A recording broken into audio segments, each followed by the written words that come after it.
یہ قرآن یعنی کتاب روشن کی آیتیں ہیں، مومنوں کے لیے ہدایت اور بشارت ہے، وہ جو نماز پڑھتے اور زکوٰۃ دیتے ہیں اور وہ آخرت کا بھی یقین رکھتے ہیں۔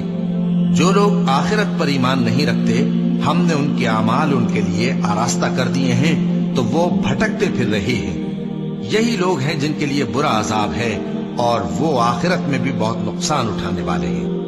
اور تم کو یہ قرآن اس حکیم و علیم کی طرف سے عطا کیا جاتا ہے۔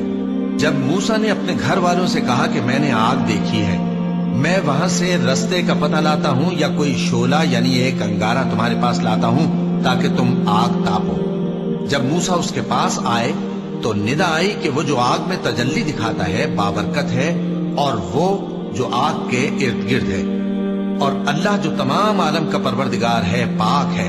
اے موسیٰ، میں اللہ ہوں، عزت والا، حکمت والا، اور اپنی لاٹھی ڈال دو۔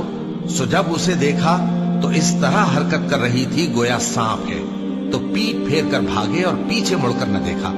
فرمایا، اے موسیٰ، ڈرو مت، میرے پاس پیغمبر ڈرا نہیں کرتے۔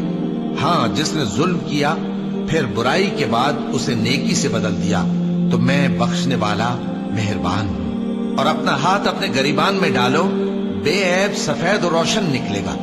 ان 2 معجزوں کے ساتھ جو 9 معجزوں میں داخل ہیں فرعون اور اس کی قوم کے پاس جاؤ کہ وہ بدکردار لوگ ہیں۔ پھر جب ان کے پاس ہماری روشن نشانیاں پہنچی تو کہنے لگے یہ کھلا جادو ہے، اور بے انصافی اور غرور سے ان کو ماننے سے انکار کیا، جبکہ ان کے دل ان کو مان چکے تھے۔ سو دیکھ لو کہ فساد کرنے والوں کا انجام کیسا ہوا۔ اور ہم نے داؤد اور سلیمان کو علم بخشا، اور انہوں نے کہا کہ اللہ کا شکر ہے جس نے ہمیں اپنے بہت سے مومن بندوں پر فضیلت دی۔ اور سلیمان داؤد کے قائم مقام ہوئے اور کہنے لگے کہ لوگوں، ہمیں اللہ کی طرف سے پرندوں کی بولی سکھائی گئی ہے اور ہر چیز عنایت فرمائی گئی ہے، بے شک یہ اس کا خاص فضل ہے۔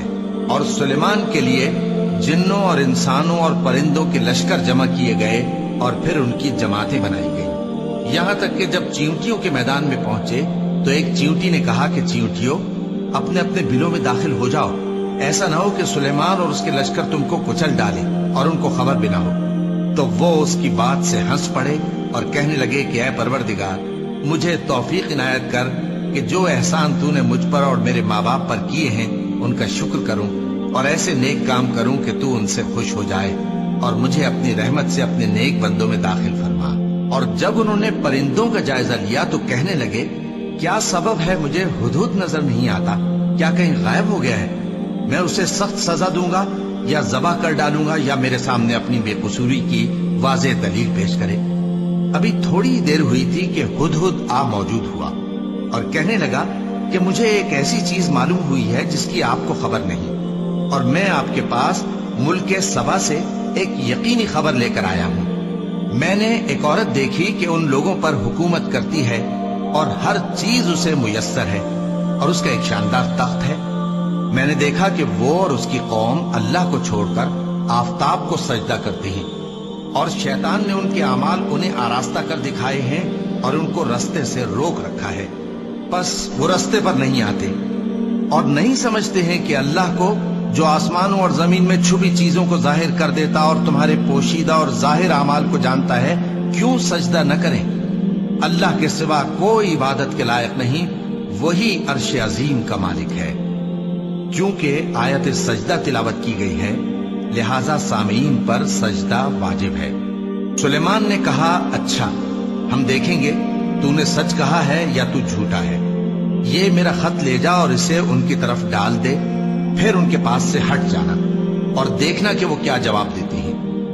ملکہ نے کہا کہ دربار والوں، مجھ تک ایک نامہ گرامی پہنچایا گیا ہے، وہ سلیمان کی طرف سے ہے، اور مضمون یہ ہے کہ شروع اللہ کا نام لے کر جو بڑا مہربان نہایت رحم والا ہے، بعد اس کے یہ کہ مجھ سے سرکشی نہ کرو اور مطیع و فرما بردار ہو کر میرے پاس چلے آؤ۔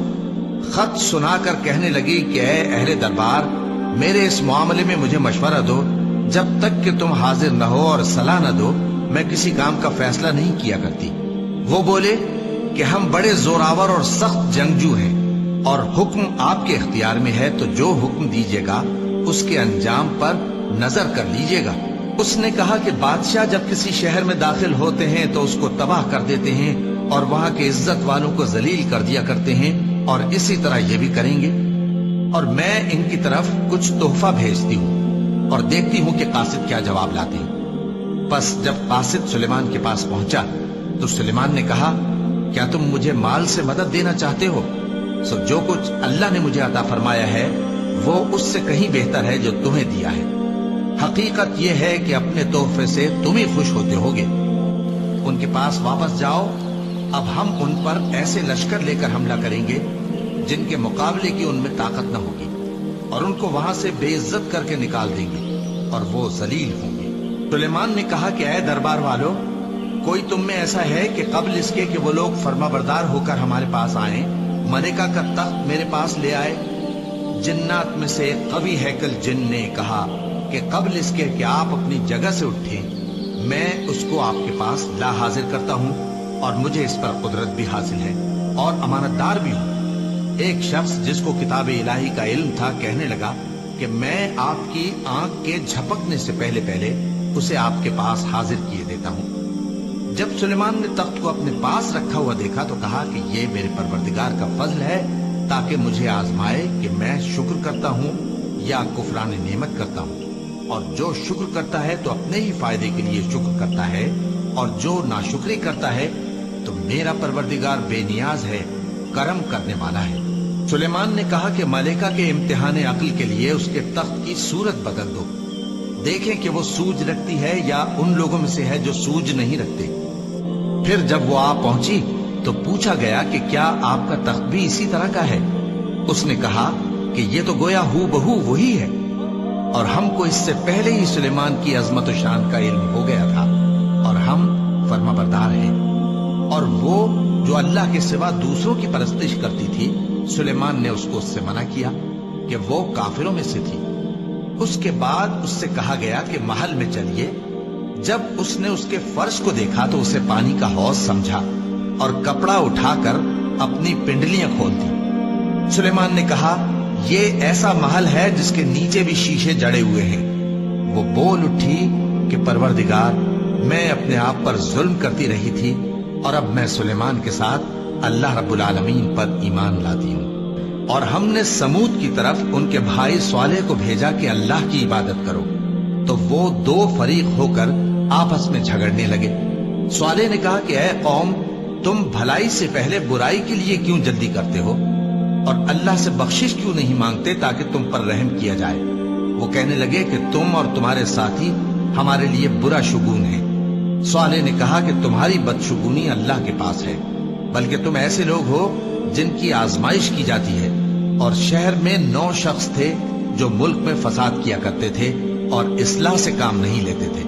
کہنے لگے کہ اللہ کی قسم کھاؤ کہ ہم رات کو اس پر اور اس کے گھر والوں پر شبخون ماریں گے، پھر اس کے وارثوں سے کہہ دیں گے کہ ہم تو اس کے گھر والوں کے موقع ہلاکت پر تھے ہی نہیں، اور ہم سچ کہتے ہیں۔ اور وہ ایک چال چلے، اور ہم نے بھی ایک تدبیر کی، اور ان کو کچھ خبر نہ ہوئی۔ تو دیکھ لو کہ ان کی چال کا انجام کیسا ہوا۔ ہم نے ان کو اور ان کی قوم سب کو ہلاک کر ڈالا۔ اب ان کے یہ گھر ان کے ظلم کے سبب تلپٹ پڑے ہیں۔ جو لوگ علم رکھتے ہیں ان کے لیے اس میں نشانی ہے، اور جو لوگ ایمان لائے اور ڈرتے تھے ان کو ہم نے نجات دی۔ اور لوط کو یاد کرو جب انہوں نے اپنی قوم سے کہا کہ تم بے حیائی کے کام کیوں کرتے ہو جبکہ تم دیکھتے ہو؟ کیا تم عورتوں کو چھوڑ کر لذت حاصل کرنے کے لیے مردوں کی طرف مائل ہوتے ہو؟ حقیقت یہ ہے کہ تم احمق لوگ ہو۔ تو ان کی قوم کے لوگ بولے تو یہ بولے، اور اس کے سوا ان کا کچھ جواب نہ تھا کہ لوط کے گھر والوں کو اپنے شہر سے نکال دو، یہ لوگ پاک بننا چاہتے ہیں۔ تو ہم نے ان کو اور ان کے گھر والوں کو نجات دی، مگر ان کی بیوی کہ اس کی نسبت ہم نے مقرر کر رکھا تھا کہ وہ پیچھے رہنے والوں میں ہوگی۔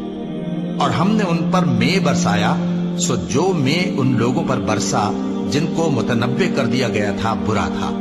کہہ دو کہ سب تعریف اللہ ہی کے لیے ہے، اور اس کے ان بندوں پر سلام ہے جس کو اس نے منتخب فرمایا۔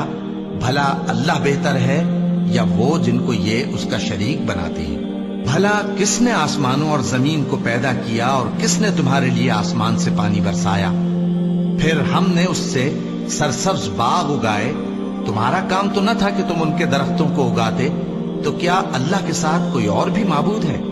ہرگز نہیں، بلکہ یہ لوگ رستے سے الگ ہو رہے ہیں. بھلا کس نے زمین کو قرارگاہ بنایا اور اس کے بیچ نہریں بنائیں اور اس کے لیے پہاڑ بنائے، اور کس نے دو دریاؤں کے بیچ اوٹ بنائی؟ یہ سب کچھ اللہ نے بنایا. تو کیا اللہ کے ساتھ کوئی اور معبود بھی ہے؟ ہرگز نہیں، بلکہ ان میں اکثر علم نہیں رکھتے.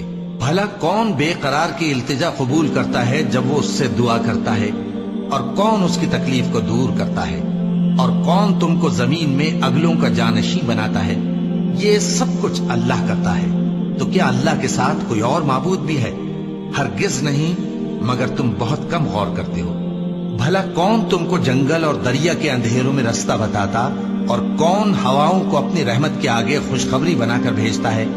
یہ سب کچھ اللہ کرتا ہے. تو کیا اللہ کے ساتھ کوئی اور معبود بھی ہے؟ ہرگز نہیں. یہ لوگ جو شرک کرتے ہیں اللہ کی شان اس سے بلند ہے. بھلا کون خلقت کو پہلی بار پیدا کرتا پھر اس کو دوبارہ پیدا کرے گا؟ اور کون تم کو آسمان اور زمین سے رزق دیتا ہے؟ یہ سب کچھ اللہ کرتا ہے. تو کیا اللہ کے ساتھ کوئی اور معبود بھی ہے؟ ہرگز نہیں. کہہ دو کہ مشرکو، اگر تم سچے ہو تو دلیل پیش کرو. کہہ دو کہ جو لوگ آسمانوں اور زمین میں ہیں اللہ کے سوا غیب کی باتیں نہیں جانتے، اور نہ یہ جانتے ہیں کہ کب زندہ کر کے اٹھائے جائیں گے، بلکہ آخرت کے بارے میں ان کا علم ختم ہو چکا ہے، بلکہ یہ اس کی طرف سے شک میں ہے، بلکہ یہ اس سے اندھے ہو رہے ہیں. اور جو لوگ کافر ہیں کہتے ہیں کہ جب ہم اور ہمارے باپ دادا مٹی ہو جائیں گے تو کیا ہم پھر قبروں سے نکالے جائیں گے؟ یہ وعدہ ہم سے اور ہمارے باپ دادا سے پہلے سے ہوتا چلا آیا ہے.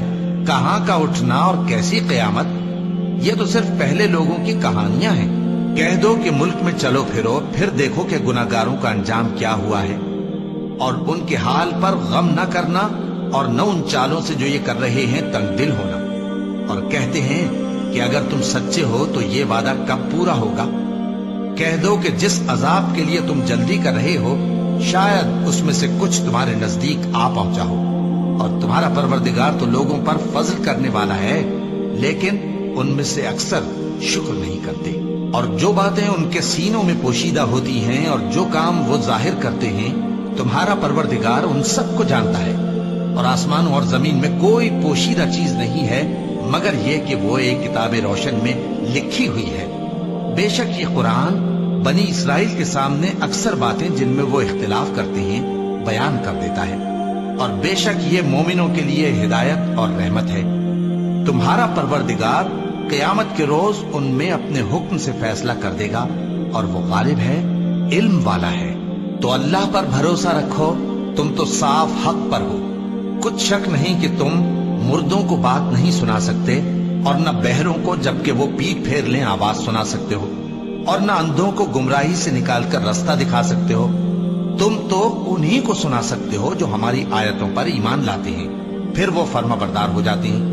اور جب ان کے بارے میں عذاب کا وعدہ پورا ہوگا تو ہم ان کے لیے زمین میں سے ایک جانور نکالیں گے جو ان سے باتیں کرے گا. یہ ہم اس لیے کریں گے کہ لوگ ہماری آیتوں پر ایمان نہیں لاتے تھے. اور جس روز ہم ہر امت میں سے ایک بڑے گروہ کو جمع کریں گے جو ہماری آیتوں کی تکذیب کرتے تھے، پھر ان کی جماعت بندی کی جائے گی، یہاں تک کہ جب سب آ جائیں گے تو اللہ فرمائے گا کہ کیا تم نے میری آیتوں کو جھٹلا دیا تھا، حالانکہ تم نے اپنے علم سے ان کا احاطہ تو کیا ہی نہ تھا. بھلا تم کیا کرتے رہتے تھے؟ اور ان کے ظلم کے سبب ان کے حق میں وعدہ عذاب پورا ہو کر رہے گا تو وہ بول بھی نہ سکیں گے. کیا انہوں نے نہیں دیکھا کہ ہم نے رات کو اس لیے بنایا ہے کہ اس میں آرام کریں، اور دن کو روشن بنایا ہے کہ اس میں کام کریں؟ بے شک اس میں مومن لوگوں کے لیے نشانیاں ہیں. اور جس روز سور پھونکا جائے گا تو جو لوگ آسمانوں میں اور جو زمین میں ہیں سب گھبرا اٹھیں گے، مگر وہ جسے اللہ چاہے، اور سب اس کے پاس عاجز ہو کر چلے آئیں گے. اور تم پہاڑوں کو دیکھتے ہو تو خیال کرتے ہو کہ مضبوط جمے ہوئے ہیں، مگر وہ اس روز اس طرح اڑتے پھریں گے جیسے بادل. یہ اللہ کی کاریگری ہے جس نے ہر چیز کو مضبوط بنایا. بے شک وہ تمہارے سب افعال سے باخبر ہے. جو شخص نیکی لے کر آئے گا تو اس کے لیے اس سے بہتر بدلہ تیار ہے، اور ایسے لوگ اس روز گھبراہٹ سے بے خوف ہوں گے، اور جو برائی لے کر آئے گا تو ایسے لوگ اوندھے منہ دوزخ میں ڈال دیے جائیں گے۔ تم کو تو انہی اعمال کا بدلہ ملے گا جو تم کرتے رہے ہو۔ کہہ دو مجھ کو یہی ارشاد ہوا ہے کہ اس شہر مکہ کے مالک کی عبادت کروں جس نے اس کو محترم بنایا ہے، اور ہر چیز اسی کی ہے، اور مجھے یہ بھی حکم ہوا ہے کہ میں فرما بردار رہوں، اور یہ بھی کہ قرآن پڑھا کروں۔ اب جو شخص راہ راست اختیار کرتا ہے تو اپنے ہی فائدے کے لیے اختیار کرتا ہے، اور جو گمراہ رہتا ہے تو کہہ دو کہ میں تو صرف خبردار کرنے والا ہوں، اور کہو کہ اللہ کا شکر ہے وہ تم کو عنقریب اپنی نشانیاں دکھائے گا تو تم ان کو پہچان لو گے، اور جو کام تم کرتے ہو تمہارا پروردگار ان سے بے خبر نہیں۔